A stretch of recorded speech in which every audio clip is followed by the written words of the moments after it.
Hello guys, today we're doing another puppy recipe. We had the puppies that we currently have right now, Excel Bully Americans, they're tries, most of them, Krypton and King. They're about 4 weeks old right now, and we've been trying to feed them to try to get them off their mom to get used to regular food, and it's been a little bit tough. So we're going to try to cook something for them to make sure that they at least get off their mom, or try to see if they can eat, because I did make them some sweet potatoes and oatmeal the other day with a little bit of like chicken broth, and they ate a little bit of it, but it wasn't as much as I would have liked them to do or eat, and they are like sucking the life out of their mom, like literally. Like when you take them off their mom, she just looks drained and she doesn't want to be around them, especially now that they're also gaining their nails are getting longer and and more thicker, so when they scratch and they're literally hurting her. So what we want to do is try to get them on a natural diet, but also solid food diet. Today what I'm gonna do, since I did try the sweet potatoes with the chicken broth and the oatmeal and they didn't really eat much of it, I've been giving them dog food with like water and stuff like that. They're eating a little bit, but they're not really used to it. And the last time I put chicken, and it was raw chicken, in the cage for their mom to eat, I saw BB getting at the chicken and she seemed more interested in that. So today what I'm doing is I am going to cook chicken, just chicken. We're gonna slow cook it in a crock pot, no seasoning, no anything like that, just the chicken. And they're drumsticks, but what I'm gonna do once it's all done cooking, I will debone, which means taking it off the bone and everything like that, and that's what we're gonna feed them. I might add some dog food to it just to give them a little bit more substance, so maybe they can get used to that dog food. But what I want most importantly is to get them this chicken so that they can start eating and getting used to what solid foods are and things like that, instead of just depending on their mother's milk. So this is my crock pot. I'm gonna cook enough chicken for them for today and tomorrow. It's 6 puppies. They don't really eat that much yet, but we just want to make sure that we are good to go, and we're not cooking every single day, because it can take a long time to just cook this, because it's a slow cooker and everything like that. So I'm gonna go ahead and do this. I usually put my slow cooker on high and put some water in it, so the only thing that's going in here is the chicken and the water, and we're gonna turn it on and let it sit for a few hours. After it sits for a few hours, we're gonna let it cool down, and then we're gonna feed it to the puppies. And I will show you all of that, the deboning of the chicken. A lot of people say don't feed your dogs cooked chicken or bones and stuff like that, or it'll get stuck in their throat. But we are taking the bone off so that we're not giving it, especially even to the puppies, even if they cannot really break down the bone, we're not going to feed them the bone. We're going to follow great advice and be good dog breeders and good dog people and not feed our dogs cooked bones. We're going to feed them the chicken, the meat, and the cartilage. This part of it, the cartilage at the bottom, is really, really good for building calcium and everything like that. And it also helps them with their chewing. So we'll give them that. But as far as the actual bone, no. Well, I'll show you how I debone and how to take out everything. And to also make sure, there's a little bone that's usually stuck in there. That's a tiny bone and it's very sharp.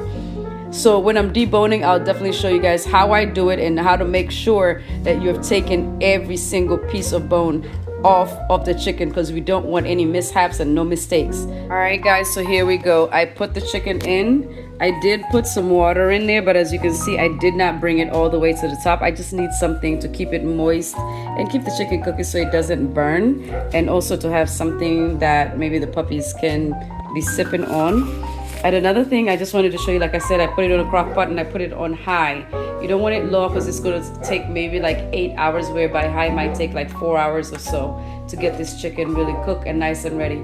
And because they're puppies and they're only 4 months old and we just started deworming, we don't want to give them raw chicken. Why? Because raw chicken, it could have some worms and bacteria, and we don't want to introduce that to the puppies, because they're too young for us to be giving them deworm it constantly or anything like that, and it could really mess up their systems. We want these puppies to be healthy puppies, grow healthily, and remove a lot of those parasites that could cause them to be sick. So that's exactly why, and it's the main important thing for us to cook this chicken. That's why I did not allow BB to eat that raw chicken, because she doesn't have the immunity to be able to fight any of those parasites, and I cannot be giving her any medicines at the young age that she is. So again, it's on high, which will probably take about 4 hours to cook.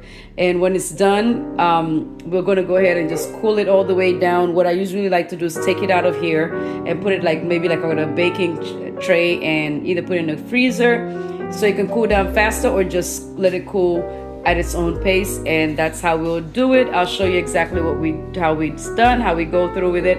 And yeah, it should be a simple, easy recipe, and you can do it anytime for your big dogs, little dogs, any kind of dog. Get at me. All right, guys, so we're moving on to phase 2 of our cooking. As you can see, the chicken is done. How do I know without actually checking it? Is you can see that it's falling off the bone, and it has changed its color from that pinkish whatever to white. The skin looks a little bit too tight. The skin is tight. So yeah, that's how I can tell the chicken is done without actually having to poke and do all those other things. It saves time that way. If you're a person that likes to do temperature, I don't think it even really matters right now. But I can see, because it falls off the bone. I can touch it because it's softer as well too. So yeah, what I'm gonna do now is I am gonna take it out of this crock pot, and I'm gonna put it on a sheet pan, baking tray, whatever you want to call it, and so that it can cool down faster with that, so that I can be able to feed the puppies. And another thing, you don't want to throw out that water. That water is very important. That broth is very, very, very important, because it still has a lot of nutrients in it, and we're going to use it to put it back into the puppy's food. And also I do have puppy chow, I have diamond puppy, so I will use that as on diamond puppy as well. And also with the big dogs, I got Milan, the cane corso, does not do dog food. So how I trick her into eating her dog food: chicken broth, get that broth on there, spill it on top, and she will devour that food. If she doesn't have anything like that on her food, her and Glorilla not eating that dog food. Glorilla will eat it when she's super duper hungry. Milan's not touching it at all. It doesn't matter what kind of dog food it is. It could be the best dog food in the world. She's not doing it. So we always got to trick her with that. So this is another reason why I save the broth. Not only just for the puppies, but also for tricking the big dogs into eating their actual food. All right, so I'm gonna go ahead, get a tray, and put the chicken on the tray, and I'll come back and show you how it looks, and then we'll cool it. When it's time to take it off the bone, we'll definitely do that together, so you can see exactly what I talk about when it has that tiny little bone that you need to be extra careful about to take out. So let me just go ahead and get the tray, and then I can take the chicken out of the pot. All right, so here's my baking tray, and we're going to transfer this chicken into that baking tray. What I'm going to also do after I do that is put it in the freezer so that it can cool. But what I'm going to do before I put it in the freezer is I'm going to leave it out on room temperature to cool down, so that when I put it inside the freezer, it's not actually burning whatever I'm putting it on top, or it's not defrosting the water. And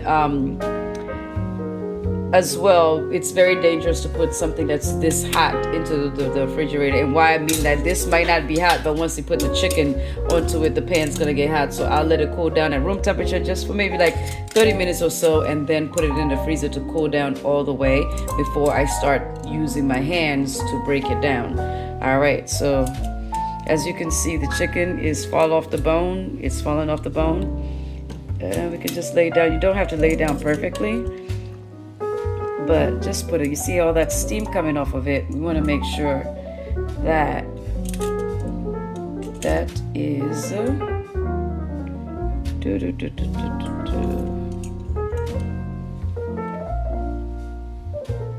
shake off some of that juice.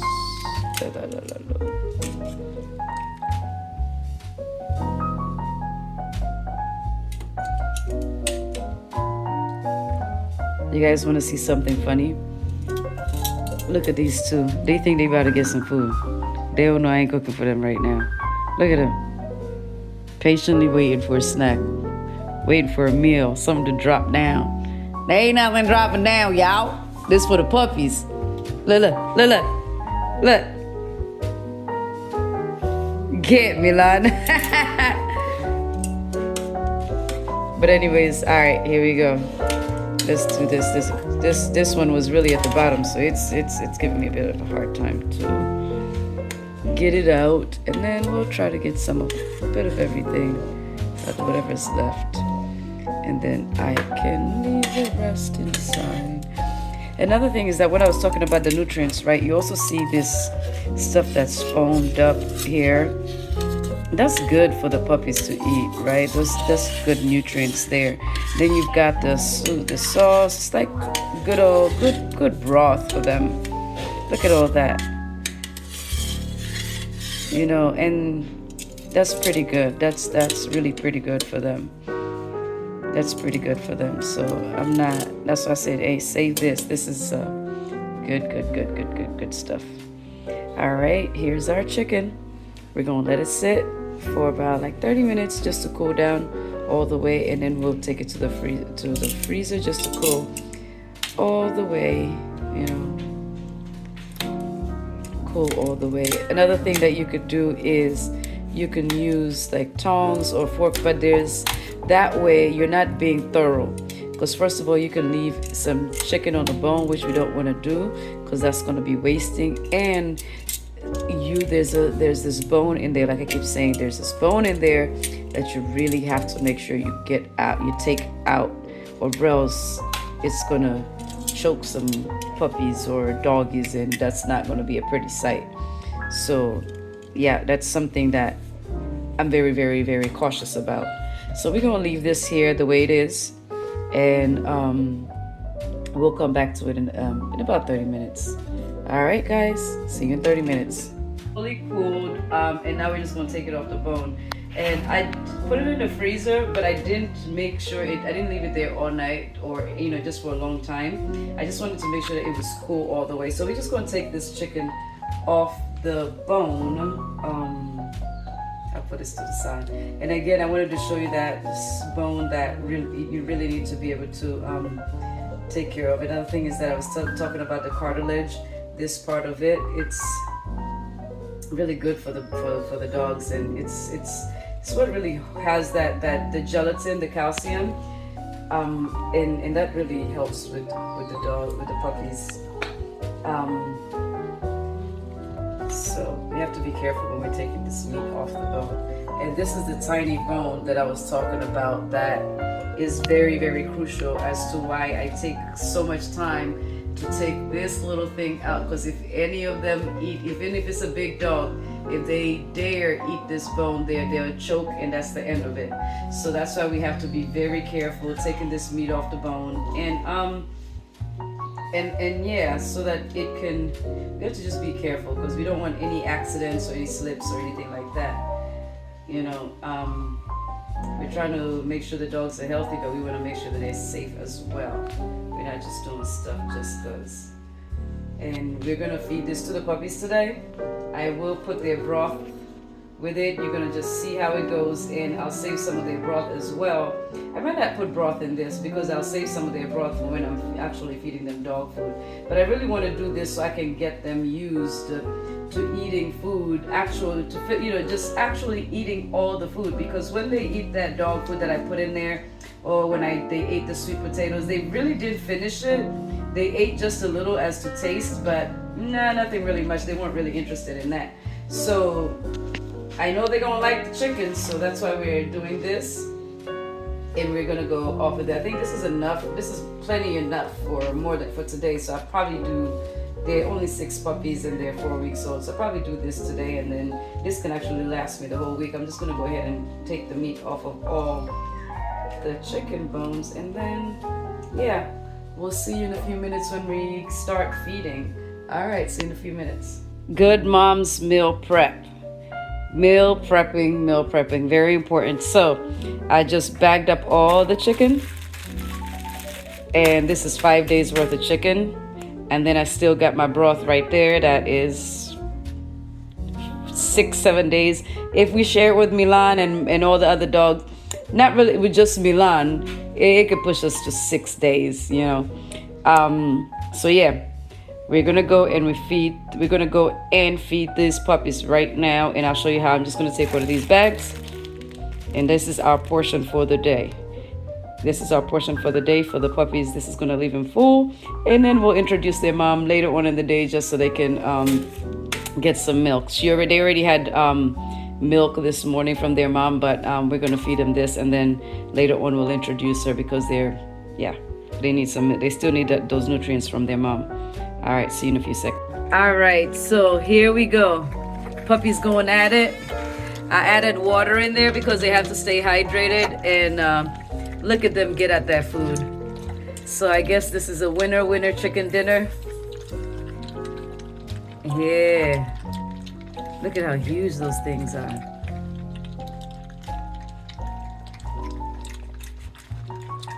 Let me get in there, get low. Get low, get low, get low, get low.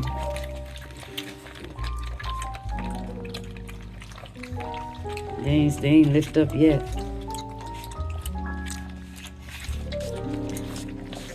The silver dog right here, Fire. She don't never like to eat no food. Look at her. Look at her. She don't never be on. Look at her. Look.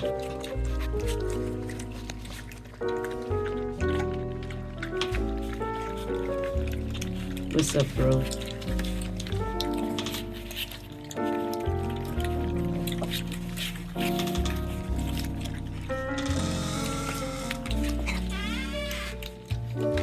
Came up for a breath. Yeah guys, so this is easy, super easy. Just set it and forget it. Put it in the crock pot, let it cook on its own, and then do the rest of the stuff later. They got this. This is the best thing you could do for your puppies, and also for their mama, so that they don't have to overly drain her, and you can give her some time off.